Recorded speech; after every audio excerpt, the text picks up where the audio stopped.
Welcome to the Elegance of Nae. I'm your host, Nae, and on this podcast, we'll be talking about a variety of topics with amazing stories. Let's get into it, shall we?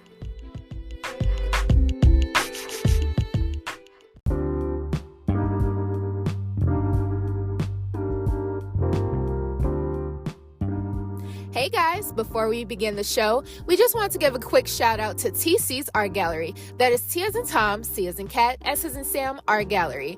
They do amazing social media advertisement, logo design, website design, and they even help with social media management. Check them out today at TC's Art Gallery LLC.square.site. All right, let's start the show.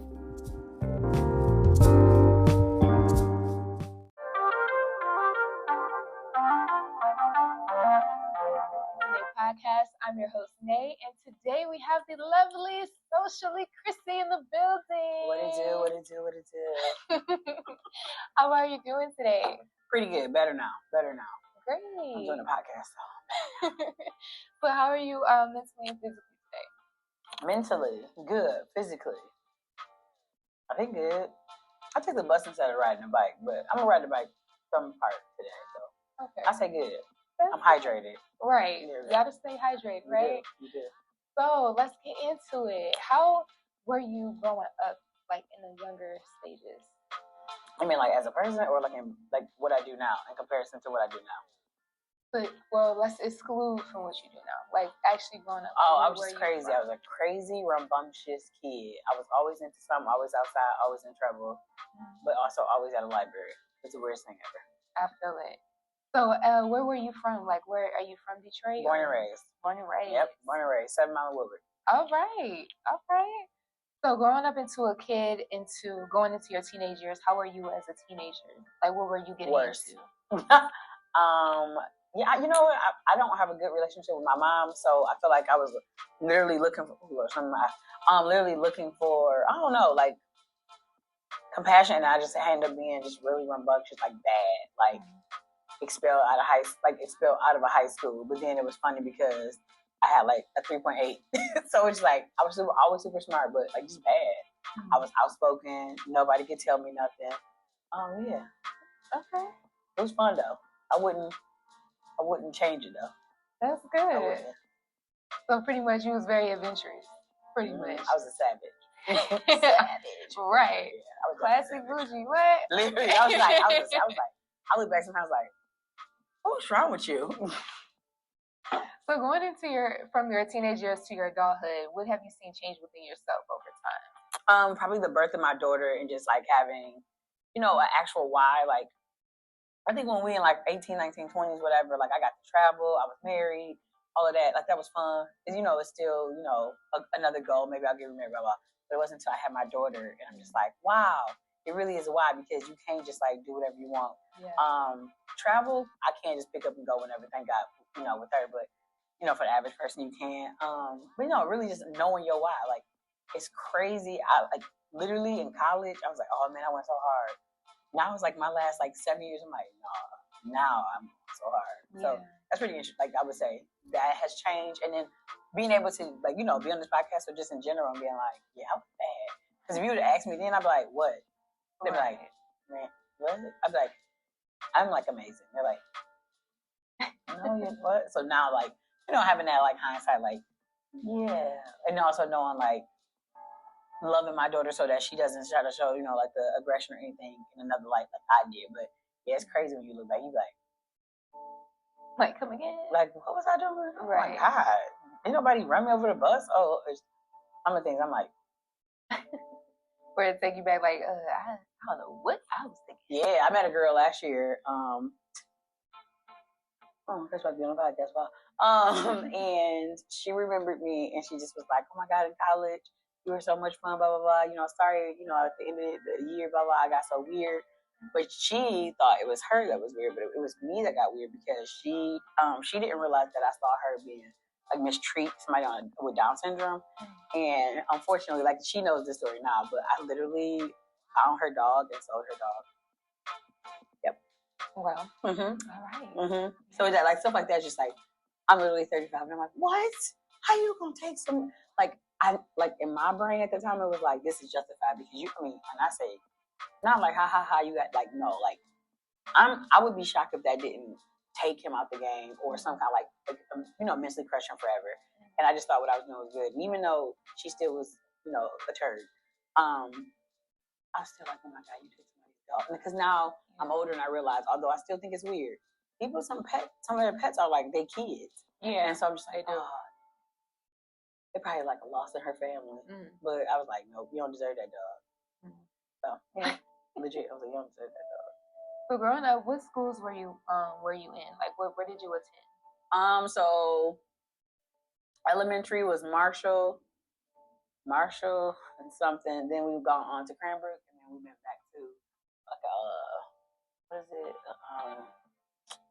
Like a charter, Weston Tech. Okay. And where did I go in the middle? That's the weird part. We don't remember where you go to school. But yeah, that's where. And then I end up, then I graduate, and then I go to Michigan. Okay. And when you attended, now you say you went to Michigan State? No, Michigan. Oh, University. Mm-hmm. Okay. Michigan State is Michigan State. Michigan right. is Michigan. Okay, we gotta separate two. Go blue. Gotta separate two. Legit. So what did you attend college for? I got my bachelor's in social work. Okay. Yep. And what made you want to pursue that? Because I love people. I love helping people. By the grace of God, I've been, I didn't hear the word no until 16. I don't know what it's like to, not have food. I don't know. I honestly don't know what it's like not to have the newest sneakers. I just don't know that. And I feel like some people go through hardships and usually it's monetary, mental, whatever. But for me, it just wasn't, my narrative. And I just remember being so confused. And I don't know if you was the same when you was younger where, I might not have the, newest, but it was just like, I definitely got a coat, I got shoes, I'm in 16 car. Right. And I just was like, I remember seeing people, especially, Woodward area, seeing people like kids be wintering. Detroit winters is not to be played with. Yeah.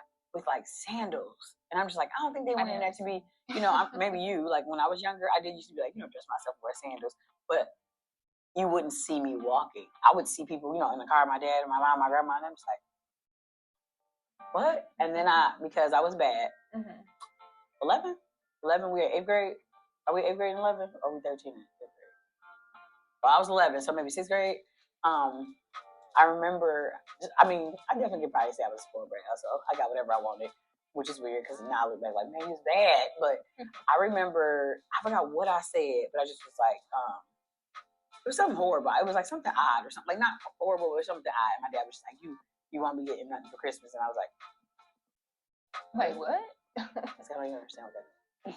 And then I remember he was like, you need to humble yourself. You need to humble yourself. So I had to go to the soup kitchen. And for most people, like, it was the core. I knew I loved community when I didn't think of you. I was like, wow. Or like, I wanted more information on stories. And I was like, well, how you this? Or like, oftentimes we see people and we know their story. Me, I've always been like a part of the debate team. Debate team, different things like that. Communication advocate, in high school, whatever. And I remember I was like, well, how did you get here? Because I never preconceived a story. And I remember one guy, I'll never forget, Fred. Somebody would look at him and be like, oh, he probably was on drugs, blah, blah, blah. But he was on drugs. But he was on drugs because literally he was in automotive. His wife passed away. Yeah. She was really, really sick. He said he fought hard enough for them not to be in too much debt. The average person, when your wife gets sick, if you got good insurance or not, you get a lot of, debt. Yeah. Not a lot of debt. Say he did well. But he didn't realize until she passed how much she held the family of the kids. So then he said he just started getting into his work more. The kids started resenting him. Unfortunately, with however, Thursday was Thursday, Wednesday was Tuesday, I don't know, but he said, he started doing, cocaine. Cocaine got too expensive. So he said in the city, he started using crack. And I just was thinking, well, and it's just like interesting because he was like, yeah, so now I've been in this program for 6 months. They feed me, blah, blah, blah. And he said, for me, I help them inside of here so I don't leave because that was like his therapy. Now, we still talk to a friend. This man is back to heavy 6 figures. He works in a consulting aspect of business, but sometimes people fall and it might be falling lower than what we are expecting, but it's just like, that's that person's story. But I never counted him out. So, from here on out, like even with my daughter, we take her to different soup kitchens. We'll do different stuff where she'll make peanut butter sandwiches. lately we had stopped doing that because I've been finding out she's been biting some of the sandwiches and then putting them in the bag. Oh, jeez. Yeah, but we just do that just because it's like, nobody is better than anybody. Like, I mean, honestly, with the way eggs is $12, we are one paycheck, a dream, and a sneeze away from, being Fred. So. Yeah, at this point. Yeah, and I get that. And honestly, with encountering yourself with the community is a big aspect too, because you never know. I try my best. Like after I already told myself, like when I get to that point for myself, I want to like during the winters bring like thermal blankets out here to people that's out here that really needs it. Bring out food and stuff like that, because I've always been a very helpful person when it comes to people that need it more than me. Even if I'm at my last dollar, I still give it to somebody else, because it's like they still need it more than me, because I still have a home to go to. Home and car, or people that you can ask. They might not have nobody. You might be that last person who's gonna get them on that bus that's gonna get to a shelter in time, because we also know that the way they buy so much property, they kicking out. That's the first group of people they're gonna kick out. I mean, look at Midtown. Midtown used to have NSO. Now it's an empty building that Dan Gilbert bought, and he's doing nothing with. And all these people just sitting on the grass because they have no building facility to go to. And it's messed up to see that. And we try to. I love seeing people that actually are genuine about helping others rather than just doing it for the camera or doing it for social media. Because you can tell the difference. Yeah, and that's weird. And it's so weird. It's so weird. Why would you want to get up and do, I want to go and record helping others today, but don't really mean it, or they'll pretend that they're giving it and then try to take it back. Yeah, or they like, I give $1,000, but you really just rap like 200s, but underneath it's like, it's just, to me, it's odd. Like, I've been in places where they film it only because, like, that's the community and they want to use it as a recap. But when them individual people are like, hey, I'm like, why? Now, I do like the new things where they're, like, going to people and seeing, would someone help them? Yeah. And then giving them, I like that, because that does show you, like, if they actually do. Yeah. And it just show you, like, the people. And unfortunately, like, our village is broken. It's very much, but it definitely. But that's me as a kid and college and all of that. This is kind of interesting. So I do have a question, because you are a mother. Am I? I was a body mama. So let's talk a little bit more on motherhood. So from when you first became a mother up until now, what has been a very different change, like huge changes within yourself from when you first became a mom up until now? Do you feel like you're still learning as a mother, or do you feel like you got the hang of it, you're getting it? I feel like if you ever meet anybody, and I know your mom is still here, whatever you ask her, you ask any mom and they say they got this on lock, run. Run as fast as you can. I don't feel like I'll ever have it on lock, because every day is ever changing. One, my daughter's on the spectrum. Two, we live downtown. We live in Motor City without a motor, without a car. Well, I shouldn't say a motor no more because my bike is electric. But, without a motor, But my story is interesting because of 11 years of marriage, we found out we actually had a vow renewal in February. I found out I was pregnant in January with a due date of July. Did not know I was pregnant. Did not want to be pregnant. By March, I had gone to like all the major adoption agencies because I just knew once I had her, she had to be gone. No kind of connection. A year after I had her, I attempted suicide. So that's how like my social journey started with like advocacy, because I attempted because I didn't see any information, especially with Black women. And so I thought I was crazy. I remember people was like, I was like, y'all, I'm feeling so weird, blah, blah, blah, blah, blah. Either people told me it was baby blues, or they told me because I was Black and I had the ability to stay home and not go to work, that it just was me being frantic. And I honestly believe that because, our mind is always into like, what's next? And I was like, oh my God, I'm always feel like this. And then I had in my mind wanted to start grad school. So I started that, did a whole month and a half. And it was like, I've never, and I know this is a shameless plug, I've never had less than a 3.8. Wow. I mean, I didn't have above a 2.1. So to me, it was just like, this baby didn't take everything from whatever, blah, blah. And I just, whatever. But based off of that, tonight, we the writer, the shooter, we get paid to do content. Just because I'm so transparent, like, look, like, one of my videos is literally like 500,000. It's like, what was the day in the life of a Detroit mom who everywhere but her house and clearly has no budget? I definitely should have a budget, but it's just like, I always am somewhere. And it just showcases the regular place, like the cakes and bakes my daughter loves, they cinnamon rolls, etc. And then, she go to the YMCA. And it's just like, I want my content to inspire moms. Like, whatever it is you want to do, we can do it. And then also, inspire moms. Because some people are like, I'm going to say hi, mom. And again, stuff is so expensive. And I'm just like, maybe you won't have the scale of business as me, but you might have something where you have one client where you enjoy creating content on social media, you can create content for them. And that might be $600. That's extra $600, whatever. But I definitely have grown because I got past I don't want to be, I'll be what my mom was to me. And embrace motherhood. And now, like, again, we go everywhere. I just recently decided I'm gonna homeschool. And I'm do home again. We did it for 2 years before, but go back to it. And I'm just like, some people do it out of like, I have to. Mine's just like, we explore. We go to the YMCA. We go to like we went to New York for 24 hours to go to all these museums. So I think my daughter has brought me back to like that fun childhood I had, and I'm able to take her along for the ride. Thankfully, because if I had a restaurant job, a corporate job, I mean, that'd be a little hard, but fighting for my dream. It's shout out break time. We want to give a quick shout out to our lovely Socially Chrissy. She provides video creation, editing, and social media management services to boost your brand and business through creative video content. Check her website out at sociallychrissy.com and follow her at Socially Chrissy. All of her information will be down below in the description or in our bio.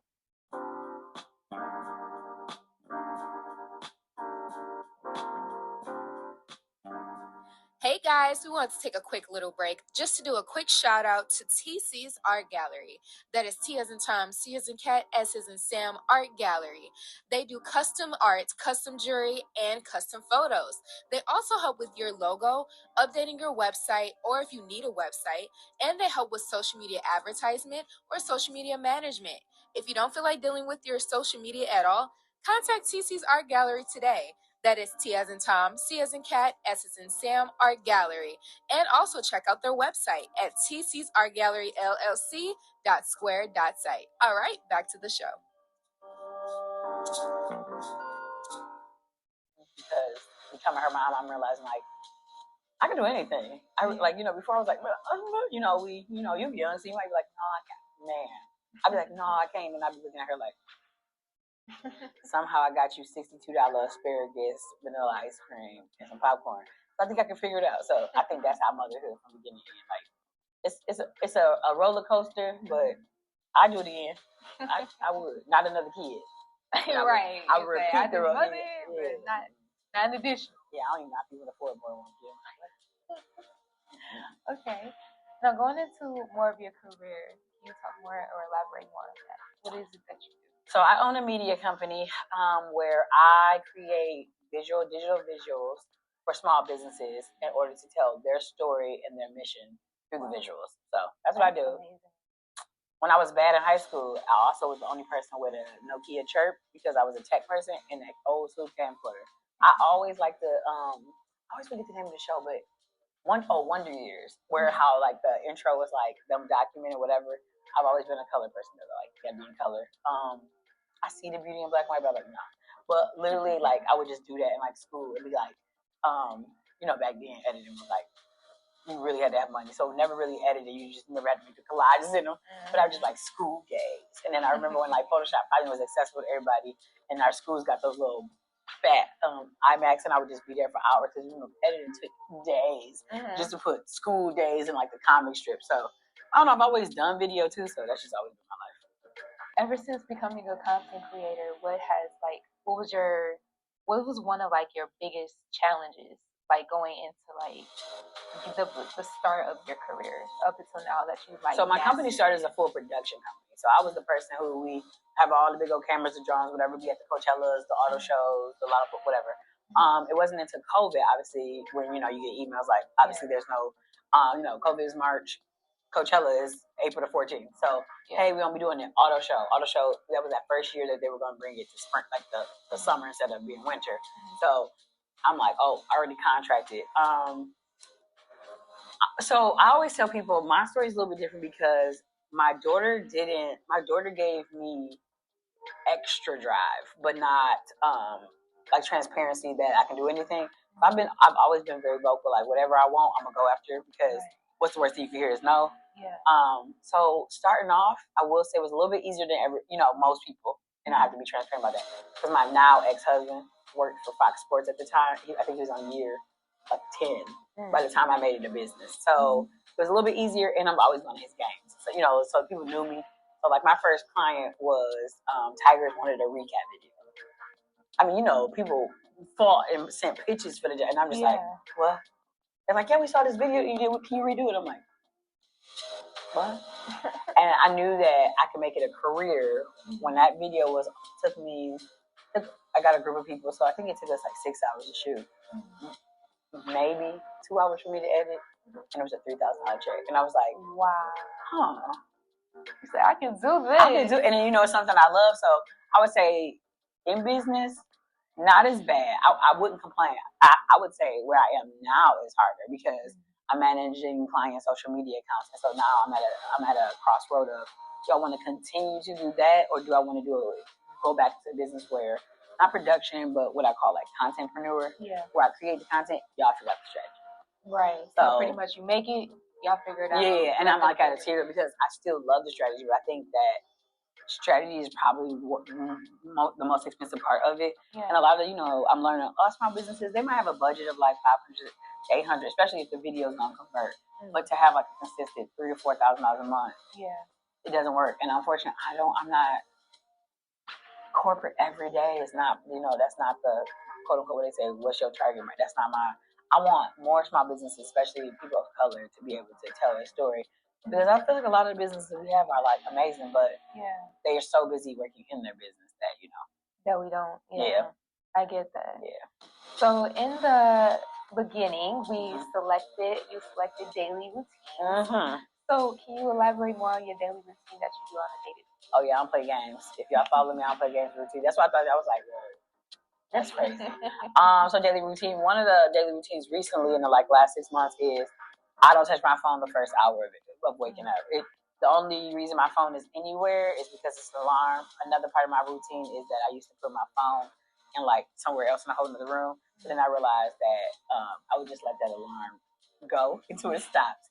So with me, if it's still arm's reach, but makes you get out of bed, once you get out, your feet hit the floor, it's really hard instantly get back in the bed. So that, and then I do no hour of actually doing anything. Now, sometimes I might feel like a day in the life, but actual like social media, emails, nope. I journal, set my intentions.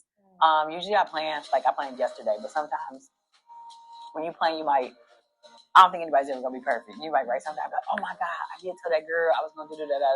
So I go back, add that to my to-do list, make sure my to-do list is also reasonable. I think when I started as a mom, my to-do list was the most astronomical I've ever seen. I was like, I think I'm about to get 62 things done. Oh, okay, y'all. So I just have a top 3. So this was top 3. I'm like, okay, so I'll make sure today was podcast. I have to edit 45 videos. They all short. I was 45 videos, and then I need to do groceries. So and then make sure I time block out the task. Stretching is really big because I usually ride a bike around the city with a 45-pound kid. So that's my must-haves, and then eat. My one goal, especially going into September, is at least 5 days out of the week, eat at the house. Stop going getting coffee and breakfast every day I'm Al Capone and sell no drugs. Yeah, but I'm spending money I sell drugs. So you're it's okay. That little Coke delivery is gonna bring it back. Ain't never touched no drugs. It's what am I spending? Where's this money coming from? I mean, I make exceptional money, but I'm not me. But now I have goals too. I set a goal last quarter that I wanted to move to a bigger place for December. I don't know how I think that's gonna happen if I keep spending $452 a month in coffee. Ain't no coffee. Well, I don't know. But I can figure it out. So those are the must-haves. Now that we're going into homeschooling, it'll kind of change a little bit. So one of the things is morning walks instead of bike rides, because we'll get cold. Morning walks and reading in the morning. I want to get back into. I used to be an avid reader. Now I feel the only thing I read is captions on social media.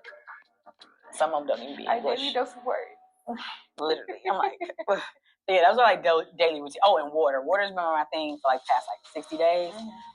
What they don't tell you though, you always gotta pee. Drink more water. Just so you know, you also have to pee all the time.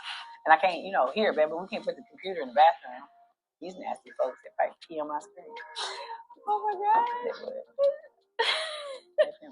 I told you it's gonna be fun. Oh my gosh. Yeah. I totally get it. So that's lovely. I love it. You pretty much very productive, very strong on your planning aspects and everything. And also you chose a number between 1 and 10. I did. In the beginning as well, you chose number 1. So number 1 is, if you could speak back to, let me set the scene. If you were in a room and you were in front of your younger self, what would you give advice to your younger self, or what would you say to your younger self? no matter how you feel about how your mom treated you, she did the best she could with what she had.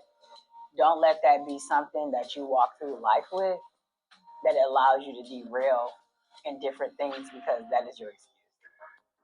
That's so weird because my therapist just asked me on Thursday. That's why I was able to be like, she like, because we hit 5 years, and she's like, so either, I stay with her and we, lower it, the amount that we see her, or she goes, it based off what you say. She literally asked me, but she said, if you were to walk past your younger self, and I was like, what? And I think that's one of the big ones, because, even the attempted suicide, like, when I go back to the most pivotal things that I missed that people said no because my piss poor attitude, when I go back to, unfortunately, the suicide, I just always go back to, my mama didn't love me. And I'm just like, yeah, look at Tyler Perry. People was assaulting him, and, I could do so much like my mama this, my mama that, but my mama doesn't have to live my life. My mama didn't miss out on these opportunities. My mama happy with making her like $33,000. But if I want more, I have to go out more. Like my daughter with homeschooling. If I was still in that place, but even 6 years ago when I had her, I feel so bad for her at this age, because the old Chrissy would have been a parent who probably demoralized her and probably was like, or made sure everybody knew she was autistic. Like, people might just say, how are you? Yeah, she autistic. What? I was just trying to go back there. But, or, let that be, because I'd be like, I have to live through my kids, or instead of me, people like, oh my God, I hate Eden, or some people be like, I didn't know she was on spectrum. Like, oh, sorry, I didn't catch you. So just like, it took a lot to realize, like, whether I believe, whether she knows or whatever, but maybe she did the best she could. Maybe, maybe, motherhood wasn't her thing, and maybe the message that God is trying to give her wasn't the mother. Maybe the motherhood part was like just making me alive to 18, and maybe her mission is something else, but I can't let her lack of her ability change the narrative of mine. Yeah. And so then, that's what's changed about my daughter. Then my daughter loving her more and seeing her in autism is the most interesting thing ever, because this girl is a cold-blooded genius. The memory, I wish I had memory like her. Yeah. Like, I literally told her, I was like, I'm going on a podcast. She been gone for 11 days. She came back literally when you tapped me earlier. She came back. Like, I haven't even seen her. And then she said, Mommy, something about Play-Doh. And she goes, you doing a podcast? And I said, I told you that 2 weeks ago. You done went to Disney World, Peppa Pig, but it's like her memory, like, just so you know. You said you had it. I was like, how do you know?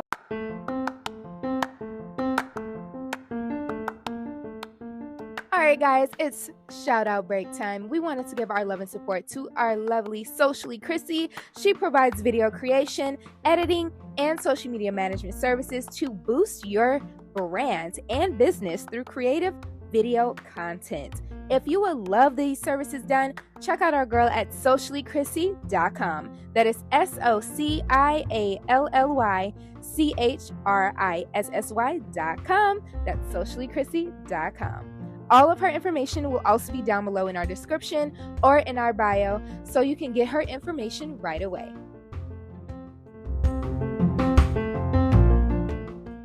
But we'd rather close it out, but we actually might. What are we doing, part 2? Mm-hmm. All right, we're doing a part 2, and part 2 will be on our Patreon, and you got to be a subscriber to get that part 2, though, right? Okay. Yeah. But we would love to say thank you to the lovely Socially Chrissy for coming in today. I'm your host, Nae. Do you have anything to say before we close? Just make sure you like, comment, and subscribe. Okay. And make sure you follow me at Socially Chrissy on all social platforms. All right. Thanks for coming in. See you next time.